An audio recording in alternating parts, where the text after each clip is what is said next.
it feels just so nice to have the Paradise Killer video out. And it's not only because I finally got it done, it's mainly because it means I can go back to manga reviews and sorting through my amassed backlog of titles. Although I won't be doing that exactly right now. You see, in the now cancelled AMA video, I decided not to do due to just a lack of interest. One of my friends submitted a very interesting question.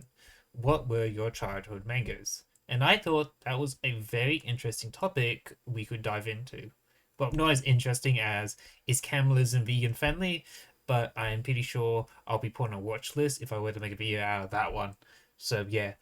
Anyway, while I wasn't a prolific manga reader until I started high school and found out about scanlation sites and the sites that amass them together, um, I did read manga in primary school, and there are six that come to mind, and I do want to dedicate my next few reviews to four of those six while I work on my next side project.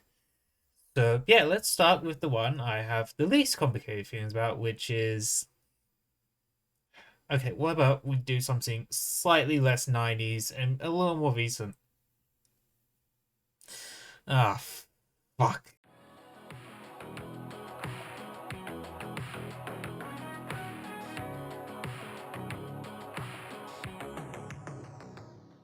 God, I am regretting this already. Anyway, Kimikiss is a manga adaptation of a dating sim game of the same name. In fact, this specific version I read as a kid was the various Heroines one, because each volume focused on a different route the player character can take in the game. Now, with that out of the way, let's address the elephant in the room. Why the fuck was a child allowed to read this? I would scream that, but there's people in the house right now, so sorry for my absolute lack of enthusiasm, but like seriously, like thinking back to it, there should be no way a 9-year-old should have been allowed to check this out of his public fucking library. But fuck, they let me do it, and no adult ever stopped me from reading these. Honestly, I can now understand why I never got along with my classmates, because I would bring these books with me to read at school during break, and I would go to the toilet cubicles to read, which in hindsight is really fucking stupid to me, but once again, I was like 9 years old. And asking an autistic 9-year old to have some self awareness or social skills is like asking a dog to not shit on your lawn. Anyway, we got 5 volumes, so I'm just gonna tackle each route in order of their volume release. Okay, first volume, and our heroine for this route is Mao, who represents the childhood friend route. And full disclosure time, this is the one volume I never read. It wasn't by choice, it's just how the public library system worked. If they didn't have it, either someone else was borrowing it or it's stuck at another library for, well, some reason. On the bright side, I can go in with no rose tinted glasses and fully say I don't like this route. Like, God, it is so cliche and rushed. Like, Mal wanting to make our protagonist popular with women while also making it so obvious that she wants him is just so boring of a premise. Like, come on, you kissed in the second chapter. Surely that means something, you piece of thick lumber. Hmm? I mean, and like, I don't know. And then somehow our protagonist does like a fucking sudden 180 and becomes less dense when she decides to sneak into his room and make out in chapter 4. And then by chapter 6, they have to force kind of conflict that actually isn't conflict, but we need to shake things up for the sake of drama. Of course, because some sexy fan service like the knee kissing and bikinis. Like, ugh. It's everything I despise in writing. It's just boring writing. It's just like I generally have like nothing positive to say about this because it's and in fact I don't even have anything more negative to say about it because it's just so damn boring. Nothing happens like at all. It's just set piece, set piece, set piece, set piece. Nothing interesting. Cheat the set pieces. You can't see it, but I'm like doing this gesture I do when I get frustrated. It's like because I'm generally frustrated. Like reading this back now, thinking, "Wow, I this really pissed me off more than it should have." But yeah, no. Alright, no. If I'm gonna have to say one thing that was remotely interesting is the Protag sisters extra chapter, and that's purely because the extra chapter is dedicated to her trying to find out what a kiss feels like, and ends with a light amount of Yui. Apart from that, boring ass volume, and I'm going to dropkick it into a ravine. Hopefully, volume 2 does better. Okay, volume 2 is Zuko, not that one. Who's our sporty tomboy route. And I do like this one over Mal, but the bar was already on the ground, so it's a very easy feat to achieve. I do feel like Asuka's volume is much better paced, although still very rushed. Going from We Never Hanged Out Before in Chapter 1 to Be My Coach in Chapter 2 to Be My Love Coach in Chapter 3 is a bit of a rush, but still better than Mal's pacing. I do think, though, that the rushed pacing will be an occurring problem across all the volumes, mainly just due to the format. Like, each volume's heaven gets like 9 chapters each, if we don't count extras, except Mal. Mal got 8 because apparently even the writers hate Mal. That said, Asuka's route does feel more natural. Once you get past the rush of the first 3 chapters, the relationship feels like it develops at a more natural pace. There's also no real conflict in this volume, which I like.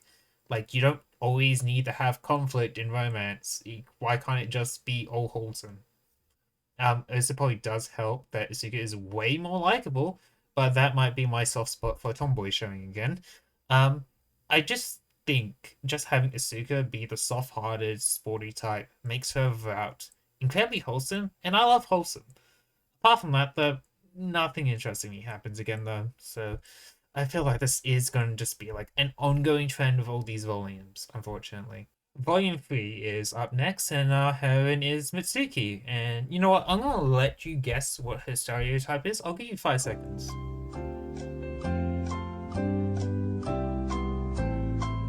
Did you guess the shy reserve type? Well, congratulations. I need to fuck that up. But you were half right. You've got to add rich to that. Sadly, she does not give us like no Oju-sama energy. So, what is the point of this volume's existence? Well, since we're starting up the disc train, light train again, I'm gonna just say I hate the setup for this chapter because it's pretty much just because of how our protagonist just overreacts to accidentally kissing Mitsuki. Like, my brother, you don't need the dogza, and you don't need to continue apologizing after she said it's okay. His over insistence feels like it's only there to force Mitsuki to ask him to become her friend. I also don't like Mitsuki, which is strange because I vaguely recall liking her volume as a kid. I don't know. I usually like reserve types as they tend to be quite cute and geared towards very wholesome scenes. But wholesome Mitsuki gives me nothing. If anything, she kind of irritates me because she has nothing. I mean, she doesn't bother me as much as Mao because Mao was just a really bad tsundere pairing with a flip-floppy protagonist, but still, I feel nothing. There's also forced conflict in this one with the cliche-ass reveal of a fiance, because of course the rich girl has a predetermined match, and of course she finds the courage to say no to it because she loves our Planker Wood so much. And of course, I will also Spartan kick this volume into a pit as well. Moving on. Volume 4 is Eriko, the genius type who hates that people only see her as the genius. Do you want to guess how her vow plays out? No? Well, too bad. I don't want to talk about this one. Okay, fine. Let's talk about it a little, because despite being the heroine with the longest volume at 10 chapters, hers feels the most rushed because of how she just starts doing stuff, like kissing our protagonist out of nowhere as an experiment. Like, okay, I can see where this is going, and I'm frankly not interested. If I give it anything, it has my favorite route ending. That's it. Moving on. Volume 5 is our last volume, and our last heroine is Yumi? That damn fucking cat. I quit League and she's still following me around! Okay, what's her gimmick? Barbarian Bookworm?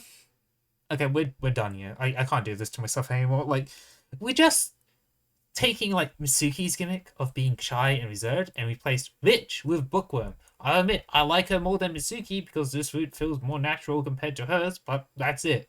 I just can't do this to myself anymore, so let's just wrap up. I'm gonna adjust the second elephant in the room now. I know I didn't seriously review this manga, and that was my intention. I knew straight after reading Mao's route that I cannot find the energy to pour my usual positivity on this title, so I decided I was going to piss on my own nostalgia instead. Since, well, in the end, the only volume I liked was the Asuka's one, not that one. while it had its flaws, I felt like it was the most polished one of the lot. But I don't even think it holds a candle to the most generic romance mangas of today. I feel like even if they were to address that pacing issue by giving each heroine 2 volumes to explore that route, I it wouldn't be better. Like, no point expanding on the routes when the routes have no substance to begin with. In fact, I would argue that it's good that they keep each heroine condensed to 1 volume, because it means if you're bored of the route, it doesn't take much of your time to finish it anyway. Honestly, though, I still wouldn't recommend starting any of these volumes to begin with, because your time is generally better spent on anything else. But that does leave us with the real question of why did I waste my time on these after fully knowing how much I hated them? Well, I still think they're important to me because, well, Kimikiss was a huge influence on me. This is going to be, I guess, I want to say trend. It's more like a theme I'm going to have with the childhood mangas I'm going to be reviewing for this mini series. But each title I read as a child, or at least the ones I'm reviewing for this, because I did read a couple others that I didn't end up putting here, but the ones I consider close to me has built helped build a foundation that I would that is the basis of my love of this medium. And yeah, Kimikiss, while as dog shit as it was my first romance title, and I hold that dearly. Like, sure, it's a shit introduction in hindsight, but when I was a child, this was entertaining to me. It was like getting a glimpse into what I thought my high school life would be like. And while, yes, I am very disappointed that my high school life was nothing like this, it's still ingrained an appreciation for romance into my heart, and that's the only credit I can now sadly give it. Like, sure, its influence was damaging in the short term, but long term, it has become a foundation for this channel, for better or worse. And I'm glad I could at least enshrine it in a video, even if it's shit. I'll let you decide if that means the video is shit or the manga is shit. But yeah, I look forward to revisiting the next title in my series, because I know I'm going to be enjoying that way more than Kimikiss.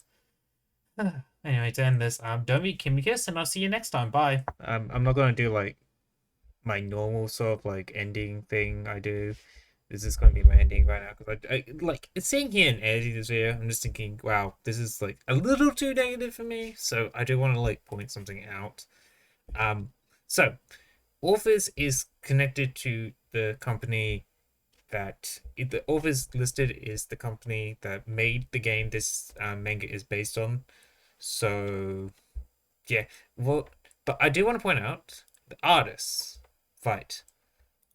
The artists, they have work on a bunch of other titles.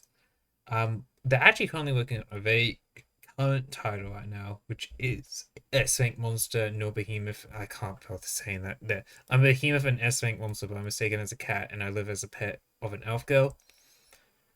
I have read the first 3 chapters of it.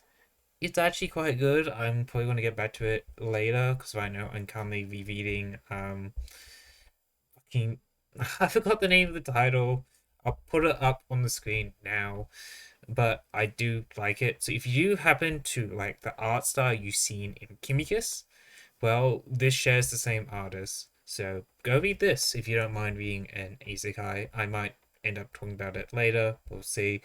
But yeah, there you go. That's my general recommendation and just my little note of positivity I wanted to end on here. So yeah, there you go. There's your positive ending. I'm gonna go to bed now because it's 11:31. I want to get this uploaded before 12. Bye.